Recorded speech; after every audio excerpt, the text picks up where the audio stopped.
എല്ലാവർക്കും നമസ്കാരം. പ്രതികരണ വേദിയിലേക്ക് ഏവർക്കും സ്വാഗതം. കോഴിക്കോട് നിന്നും രാമചന്ദ്രൻ നായർ ഒരു കാര്യം ചോദിച്ചിരിക്കുന്നു.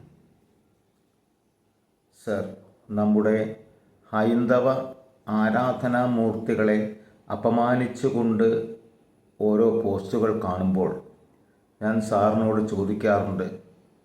സാറിൻ്റെ മറുപടി മനസ്സിന് സമാധാനം ലഭിക്കുന്നു. 2 ദിവസം മുമ്പ് ഒരു വീഡിയോ കണ്ടു ഞാൻ. സണ്ണി കബിക്കാട് എന്ന് പറയുന്ന ഒരു വിദ്വാൻ്റെയാണ്. അവൻ അയ്യപ്പനെ വളരെ മോശമായി ചിത്രീകരിച്ചു കൊണ്ടുള്ള ഒരു വീഡിയോ ആണത്. ഞാനത് സാറിന് അയച്ചു തരുന്നു. അവന് ഇതിന് ഒരു മറുപടി കൊടുക്കണം എന്ന് അഭ്യർത്ഥിക്കുന്നു. സുഹൃത്തെ, താങ്കൾ അയച്ചു തരുന്നതിന് മുമ്പ് തന്നെ ഞാനത് കണ്ടിരുന്നു. അതിൽ പറയുന്നത് അയ്യപ്പൻ മുന്നിലേക്ക് നോക്കിയിട്ടാണ് ഇരിക്കുന്നത്. ഇടത്തുഭാഗത്ത് പിന്നിലാണ് മാളികപ്പുറത്തമ്മ.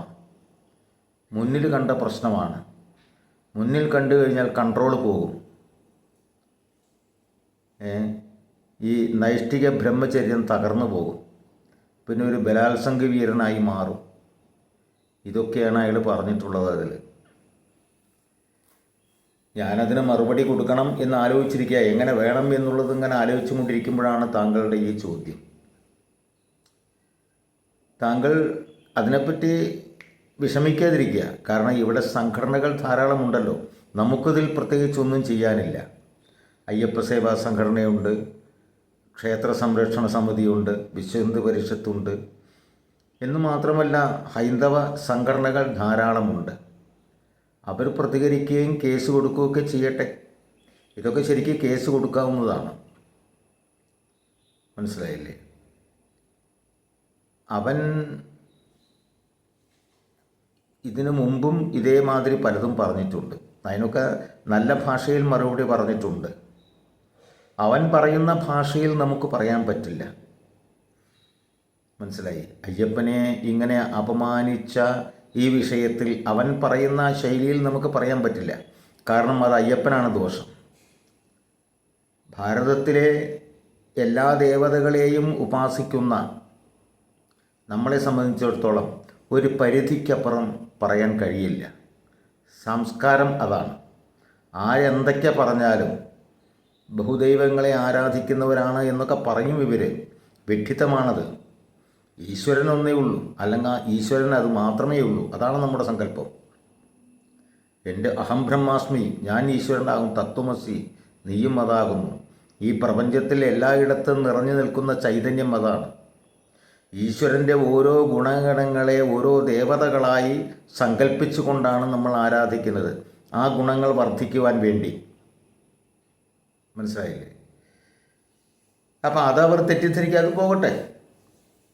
അത് പറഞ്ഞിട്ട് കാര്യമില്ല. അവരെ ബോധ്യപ്പെടുത്താനൊന്നും നമുക്ക് കഴിയില്ല. അവരെ ബോധ്യപ്പെടുത്തല്ല, നമ്മൾ ബോധ്യപ്പെടുകയാണ് വേണ്ടത്. അയ്യപ്പനെ പറ്റി പറയുകയാണെന്ന് വളരെ വേദാന്ത സാരമാണ്. അതിൽ തത്വമസി എന്ന് പറയുന്നത് നമ്മൾ ദിവസവും വ്രതം നോറ്റ്, ഈ 41 ദിവസം വ്രതം നോറ്റ് കെട്ട് നിറച്ച് പോകുമ്പോൾ ആദ്യം കാണുന്ന തത്വമസി എന്ന് മുകളിൽ എഴുതി, അത് നീ തന്നെയാണ്. നീ തേടുന്നത് ആരെയാണോ അത് നീ തന്നെയാണ് എന്ന ഒരു സങ്കല്പമാണ് നമുക്ക് തരുന്നത്. പിന്നെ ധർമ്മത്തിൻ്റെ മൂർത്തിയാണ് മാളികപ്പുറത്തമ്മ. കഥയിൽ എന്താ പറയുന്നത്? മഹിഷിയെ, അധർമ്മമൂർത്തിയായ മഹിഷിയെ മർദ്ദിച്ച സമയത്ത് അതിൽ നിന്നും ഒരു തേജസ് ഉയർന്നു വന്നു. അത് ധർമ്മമാണ്. അധർമ്മമില്ലാതായപ്പോൾ ധർമ്മമാണ് വന്നത്. ആ ധർമ്മത്തോടാണ് പറഞ്ഞത്, നീ എൻ്റെ അടുത്തിരിക്കുക എന്ന് പറഞ്ഞ് എന്നെ വിവാഹം കഴിക്കണം എന്നാണ് ഈ മാളികപ്പുറത്തമ്മ എന്ന കഥാപാത്രം പറഞ്ഞത്. അതായത് ധർമ്മം പറഞ്ഞത്. വിവാഹം എന്ന് പറഞ്ഞാൽ ഒരിക്കലും ഒഴിവാക്കാൻ വയ്യാത്ത ഏറ്റെടുക്കൽ എന്നാണ് അർത്ഥം. ഇപ്പോഴാണ് പറഞ്ഞ് ഞാൻ ചെയ്യാം. എപ്പോൾ? കന്നിസ്വാമികൾ വരാത്തന്ന്, അധർമ്മം കൊടികുത്തി വാഴുന്ന സമയത്ത് നിന്നെ എനിക്ക് സ്വീകരിച്ചേ പറ്റൂ. അത് നീ ആരാണ്? ധർമ്മം. ഇപ്പം ധർമ്മം പിന്നിലിരിക്കട്ടെ. അധർമ്മം കൊടികുത്തി വാഴുന്ന സമയത്ത് ഈ ധർമ്മത്തെ ഞാൻ ഒപ്പം ചേർത്ത് കൊണ്ട് മുന്നോട്ട് പോകാം.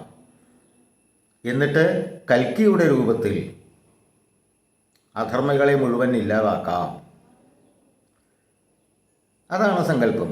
എങ്ങനെ കൽക്കീന് മനസ്സിലായത്? ശാസ്താവിൻ്റെ വാഹനം എന്താ? ധർമ്മശാസ്ത്രമാണ്.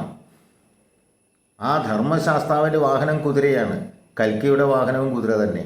അന്ന് കുതിരപ്പുറത്ത് വന്നിട്ട് ഇവരെയെല്ലാം നശിപ്പിക്കുമെന്നാണ് പറയുന്നത്. ധർമ്മം എവിടെ ക്ഷയിക്കുന്നുവോ അവിടെ ധർമ്മത്തെ ഉണർത്തുന്നവനാണ് ധർമ്മശാസ്താവ്. അയ്യപ്പൻ എന്ന പേര് ശരിക്കും പറയാച്ചെങ്കിൽ ഋഷികേശൻ എന്ന സംസ്കൃത പദത്തിൻ്റെ മലയാള പദമാണ്, അല്ലെങ്കിൽ തമിഴ് പദമാണ്. അയ്യപ്പൻ 5 ഇന്ദ്രിയങ്ങളെയും നിയന്ത്രിച്ചവൻ ആരോ അവൻ അയ്യപ്പൻ. 5 ഇന്ദ്രിയങ്ങളെയും നിയന്ത്രിക്കുന്നവനാണ് ഋഷികേശൻ. അപ്പോൾ ഋഷികേശൻ എന്ന സംസ്കൃത പദത്തിൻ്റെ ഒരു തമിഴ് അല്ലെങ്കിൽ മലയാളം പതിപ്പാണ് അയ്യപ്പൻ എന്നുള്ളത്. മനസ്സിലായി? ഇതൊന്നും അറിയാതെ കണ്ട്, അതൊന്നും മനസ്സിലാകാതെ കണ്ട് തോന്നിവാസം പറയുകയാണ് ചെയ്യുന്നത്. മനസ്സിലായില്ലേ? സത്യത്തിൽ ഇത് ഹൈന്ദവ ദേവതമാരെ കളിയാക്കി പറയുന്നതുകൊണ്ട്, അപഹസിക്കുന്നത് കൊണ്ടാണ് അവൻ ഇപ്പോഴും ആരോഗ്യത്തോടു കൂടിയിരിക്കുന്നത്. മറ്റു വല്ല മതങ്ങളിലായിരുന്നെങ്കിൽ എന്തായിരുന്നു അവൻ്റെ അവസ്ഥ? അത് അവനും അറിയാം. അപ്പം ചാഞ്ഞു കിടക്കുന്ന മരത്തിൽ ഓടിക്കയറാം എന്ന് പറയുന്ന ഒരു പ്രകൃതിയാണ്. ഇവൻ മാത്രമല്ല, ഇവനെപ്പോലെ ഒരുപാട് ആൾക്കാരുണ്ട് പറയുന്നത്. പക്ഷേ നമ്മുടെ ഹൈന്ദവ സമൂഹം പതുക്കെ ഉണരുന്നുണ്ട്. ഇല്ലയെന്ന് പറഞ്ഞുകൂടാ. മിക്കവാറും ആരെങ്കിലുമൊക്കെ കേസ് കൊടുക്കാൻ സാധ്യതയുണ്ട്. കൊടുക്കട്ടെ, നമുക്കൊന്നും ചെയ്യാനില്ല. നമുക്കതിന് മറുപടി പറയാനേ നിവൃത്തിയുള്ളൂ. ഒരുപാട് ഹൈന്ദവ സംഘടനകളുണ്ടല്ലോ, അവരൊക്കെ പ്രതികരിക്കട്ടെ. പിന്നെ ഒരു കാര്യമുണ്ട്, ഈ അയ്യപ്പനെ ഇങ്ങനെ അപമാനിച്ചതിനുള്ളൊരു പണി അത് അയ്യപ്പൻ തന്നെ കൊടുത്തോളൂ. അത് ഇതുവരെ കൊടുത്തിട്ടുണ്ട് എല്ലാവർക്കും. ആരൊക്കെ അയ്യപ്പനെ നിന്ദിച്ചുവോ, ധർമ്മശാസ്ത്രമായിട്ടുള്ള അയ്യപ്പനെ നിന്ദിച്ചുവോ, അവർക്കൊക്കെ പണി കിട്ടിയിട്ടുമുണ്ട്. പക്ഷേ നമുക്ക് മനസ്സിലാവുന്നില്ല, അതുകൊണ്ടാണ് ഈ പണി എന്നുള്ളത്. അവനും കിട്ടും, സംശയമൊന്നുമില്ല. അപ്പം അതുകൊണ്ട് ഹൈന്ദവ സംഘടനകൾ എന്ത് ചെയ്യുന്നു എന്ന് നോക്കാം നമുക്ക്. അവരെന്തെങ്കിലും ചെയ്യാതിരിക്കില്ല. അതുകൊണ്ട് തൽക്കാലം സമാധാനത്തോടു കൂടി ഇരിക്കുക. അല്ലാതെ നമുക്ക് വേറെ ഒന്നും ചെയ്യാനില്ല ഇതിൽ. നന്ദി, നമസ്കാരം.